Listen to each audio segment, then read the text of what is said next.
सुरुवातीला एक मोठी बातमी। खंडणीच्या गुन्ह्यामध्ये न्यायालयीन कोठडी मिळाल्यानंतर वाल्मिक कराडला आता संतोष देशमुख हत्या प्रकरणात एसआयटीने ताब्यात घेतलंय।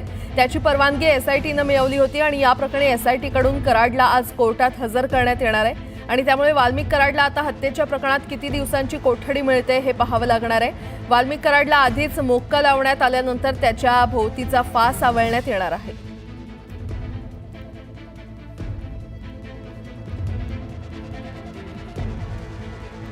बातमीपत्रामध्ये आता पाहणार आहोत सकाळच्या महत्त्वाच्या 100 बातम्या वेगवान स्वरूपात। सुरुवात करूयात।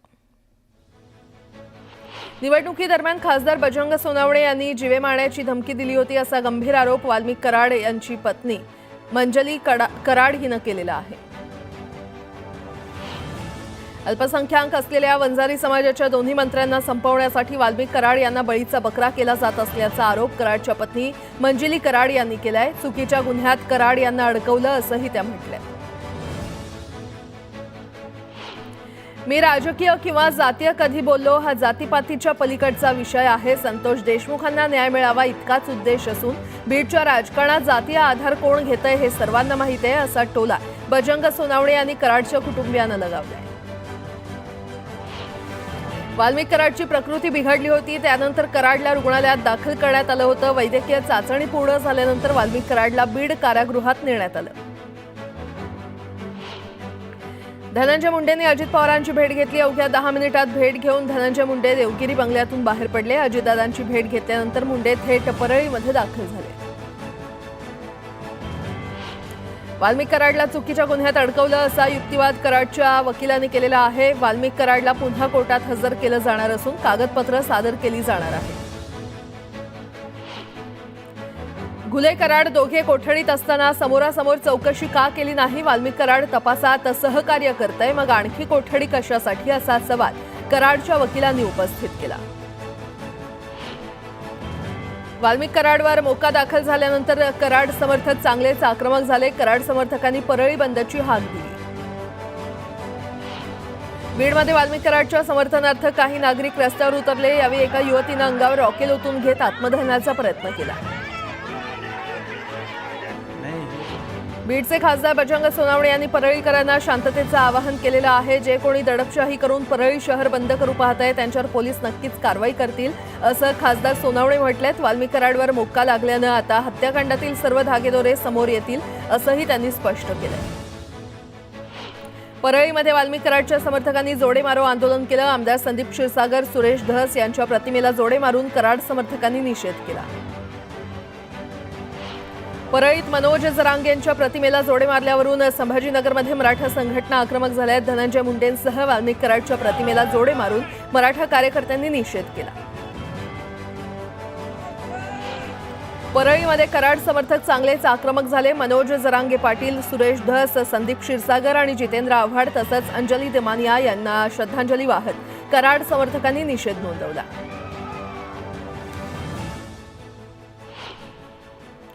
आणि आता एक मोठी बातमी। पंतप्रधान नरेंद्र मोदी आज मुंबई दौऱ्यावेळी महायुतीच्या आमदारांसोबत चर्चा करणार आहेत। महायुतीच्या आमदारांना मोदी काय कानमंत्र देणार याकडे अवघ्या राज्याचं लक्ष लागलंय। दरम्यान राज्यात मुख्यमंत्री देवेंद्र फडणवीस यांच्या नेतृत्वाखाली महायुतीचं सरकार सत्तेवर आल्यानंतर प्रथमच मोदी मुंबईत येत आहेत। नौदलाचा कार्यक्रम आटपल्यावर पंतप्रधान मोदी महायुतीच्या आमदारांशी नौदलाच्या आंग्रे सभागृहात संवाद साधतील आणि या बैठकीसाठी आमदारांना सभागृहात मोबाईल नेण्यास मनाई करण्यात आली आहे। तसंच आमदारांना विधान भवन परिसरात एकत्र जमण्यास सांगण्यात आलंय। तिथून बसमधून आमदारांना बैठकीच्या स्थळी नेण्यात येईल। तर मोदींच्या या बैठकीच्या पार्श्वभूमीवर विशेष तयारी करण्यात आलेली आहे।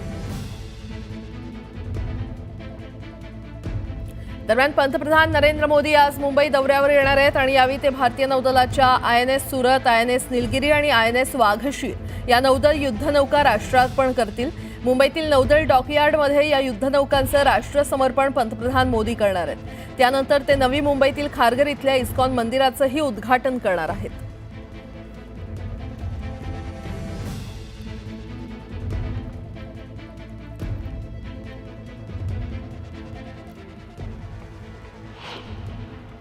खंडणी आणि हत्या प्रकरणातील आरोपी एकच असून सर्वांची नार्को टेस्ट करा अशी मागणी मराठा आंदोलक मनोज जरांगे यांनी केलेली आहे। आरोपींविरोधात मोक्का लावला। याबाबत जरांगेंनी फडणवीसांचं कौतुक केलं तर ही धनंजय मुंडेंची टोळी असून दंगली घडवण्याचा प्रयत्न सुरू असल्याचा आरोप जरांगे यांनी केलाय। वाल्मिक कराडवर मोक्का लावण्यात आला पण हत्येविरोधातील गुन्हा दाखल करण्यात आलेला नाही। आगामी स्थानिक निवडणुका डोळ्यासमोर ठेवून जातीचे लेबल लावून आंदोलन केलं जातंय असा आरोप जितेंद्र आव्हाड यांनी केलाय। मूळ मुद्द्यावरून लक्ष भरकटवण्यासाठी परभणी आणि बीड प्रकरण तापट ठेवलं जातंय असा आरोप नाना पटोले यांनी केलाय। महाराष्ट्राला बदनाम करण्याचं काम सुरू आहे अशा शब्दात नाना पटोले यांनी सत्ताधाऱ्यांवर निशाणा साधलाय। संतोष देशमुख हत्या प्रकरणात एकालाही सोडणार नाही, मुख्यमंत्री देवेंद्र फडणवीस असं म्हणाले होते। त्याप्रमाणे एसआयटीनं त्याचं काम दाखवलं। कोणी मागणी केली म्हणून मोक्का लागत नाही। पोलीस यंत्रणा आणि एसआयटी आपलं काम करतंय असं धस यांनी म्हटलंय। संतोष देशमुख हत्या प्रकरणात सरकारनं वेळकाढूपणा केल्याचा आरोप शिवसेना उबाठाचे नेते भास्कर जाधव यांनी केला। संपूर्ण प्रकरणात सरकारची भूमिका संशयास्पद असल्याचं जाधव म्हटलं। सरपंच संतोष देशमुख हत्या प्रकरणात मुख्यमंत्री फडणवीस अजित पवारांना वाचवण्याचा प्रयत्न करतायत असा आरोप संजय राऊत यांनी केला होता। याला सुनील तटकरे यांनी जोरदार प्रत्युत्तर दिलंय। राऊतांचं डोकं फिरलंय। अजित पवारांना वाचवण्याचा प्रश्न येतोच कुठे, दोषींवर कठोर कारवाई होईल असं मुख्यमंत्र्यांनी स्वतः सांगितलंय अशा शब्दात तटकरेंनी स्पष्टीकरण दिलं। संतोष देशमुखांचे बंधू धनंजय देशमुखांनी एसआयटी प्रमुख बसवराज तेलींची भेट घेतली। पोलिसांचा तपास योग्य दिशेने सुरू आहे असं म्हणत त्यांनी तपासावर समाधान व्यक्त केलं। विरोधकांनी रडीचा डाव खेळला मात्र विधानसभेत सत्याचाच विजय झाला। जनतेनं आम्हाला महायुती म्हणून कौल दिलाय, त्यामुळे आता स्थानिक स्वराज्य संस्थेच्या निवडणुका कशा लढायच्या हे वरिष्ठ ठरवतील असं रवींद्र चव्हाण यांनी स्पष्ट केलं।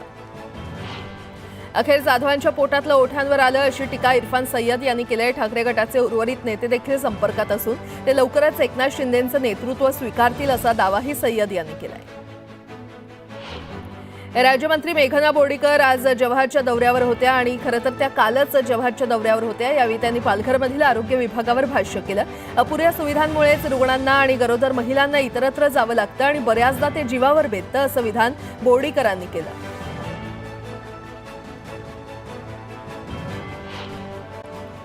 पंतप्रधान नरेंद्र मोदी आज मुंबई दौऱ्यावेळी महायुतीच्या आमदारांसोबत चर्चा करणार आहेत। महायुतीच्या आमदारांना मोदी काय कानमंत्र देणार याकडे अवघ्या राज्याचं लक्ष लागलंय। दरम्यान राज्यात मुख्यमंत्री देवेंद्र फडणवीस यांच्या नेतृत्वाखाली महायुतीचं सरकार सत्तेवर आल्यानंतर प्रथमच मोदी मुंबईत येत आहेत। नौदलाचा कार्यक्रम आटपल्यावर पंतप्रधान मोदी महायुतीच्या आमदारांशी नौदलाच्या आंग्रे सभागृहात संवाद साधतील आणि या बैठकीसाठी आमदारांना सभागृहात मोबाईल नेण्यास मनाई करण्यात आली आहे। तसंच आमदारांना विधान भवन परिसरात एकत्र जमण्यास सांगण्यात आलंय। तिथून बसमधून आमदारांना बैठकीच्या स्थळी नेण्यात येईल। तर मोदींच्या या बैठकीच्या पार्श्वभूमीवर विशेष तयारी करण्यात आलेली आहे। दरम्यान पंतप्रधान नरेंद्र मोदी आज मुंबई दौऱ्यावर येणार आहेत आणि यावेळी ते भारतीय नौदलाच्या आयएनएस सुरत, आयएनएस निलगिरी आणि आयएनएस वाघशीर या नौदल युद्धनौका राष्ट्रार्पण करतील। मुंबईतील नौदल डॉकयार्डमध्ये या युद्धनौकांचं राष्ट्रसमर्पण पंतप्रधान मोदी करणार आहेत। त्यानंतर ते नवी मुंबईतील खारघर इथल्या इस्कॉन मंदिराचंही उद्घाटन करणार आहेत।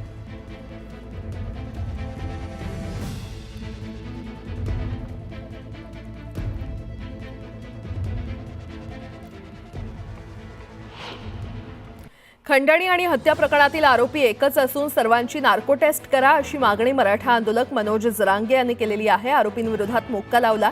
याबाबत जरांगेंनी फडणवीसांचं कौतुक केलं तर ही धनंजय मुंडेंची टोळी असून दंगली घडवण्याचा प्रयत्न सुरू असल्याचा आरोप जरांगे यांनी केलाय। वाल्मिक कराडवर मोक्का लावण्यात आला पण हत्येविरोधातील गुन्हा दाखल करण्यात आलेला नाही। आगामी स्थानिक निवडणुका डोळ्यासमोर ठेवून जातीचे लेबल लावून आंदोलन केलं जातंय असा आरोप जितेंद्र आव्हाड यांनी केलाय।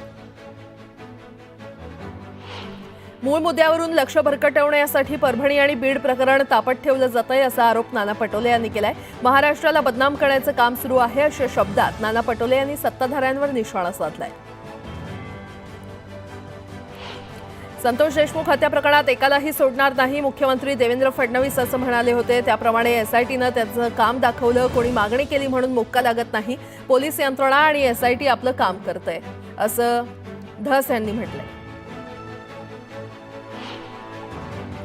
संतोष देशमुख हत्या प्रकरणात सरकारनं वेळ काढूपणा केल्याचा आरोप शिवसेना उबाठाचे नेते भास्कर जाधव यांनी केला. संपूर्ण प्रकरणात सरकारची भूमिका संशयास्पद असल्याचं जाधव म्हटलं. सरपंच संतोष देशमुख हत्या प्रकरणात मुख्यमंत्री फडणवीस अजित पवारांना वाचवण्याचा प्रयत्न करतायत असा आरोप संजय राऊतांनी केला होता. याला सुनील तटकरे यांनी जोरदार प्रत्युत्तर दिलंय. राऊतांचं डोकं फिरलंय. अजित पवारांना वाचवण्याचा प्रश्न येतोच कुठे, दोषींवर कठोर कारवाई होईल असं मुख्यमंत्र्यांनी स्वतः सांगितलंय. अशा शब्दात तटकरेंनी स्पष्टीकरण दिलं. संतोष देशमुखांचे बंधू धनंजय देशमुखांनी एसआयटी प्रमुख बसवराज तेलींची भेट घेतली. पोलिसांचा तपास योग्य दिशेनं सुरू आहे असं म्हणत त्यांनी तपासावर समाधान व्यक्त केलं. विरोधकांनी रडीचा डाव खेळला, मात्र विधानसभेत सत्याचाच विजय झाला. जनतेनं आम्हाला महायुती म्हणून कौल दिलाय. त्यामुळे आता स्थानिक स्वराज्य संस्थेच्या निवडणुका कशा लढायच्या हे वरिष्ठ ठरवतील असं रवींद्र चव्हाण यांनी स्पष्ट केलं. अखेर जाधवांच्या पोटातलं ओठांवर आलं अशी टीका इरफान सय्यद यांनी केली. ठाकरे गटाचे उर्वरित नेते देखील संपर्कात असून ते लवकरच एकनाथ शिंदेंचं नेतृत्व स्वीकारतील असा दावाही सय्यद यांनी केलाय. राज्यमंत्री मेघना बोर्डीकर आज जव्हारच्या दौऱ्यावर होत्या आणि खरं तर त्या कालच जव्हारच्या दौऱ्यावर होत्या. यावेळी त्यांनी पालघरमधील आरोग्य विभागावर भाष्य केलं. अपुऱ्या सुविधांमुळेच रुग्णांना आणि गरोदर महिलांना इतरत्र जावं लागतं आणि बऱ्याचदा ते जीवावर बेततं असं विधान बोर्डीकरांनी केलं.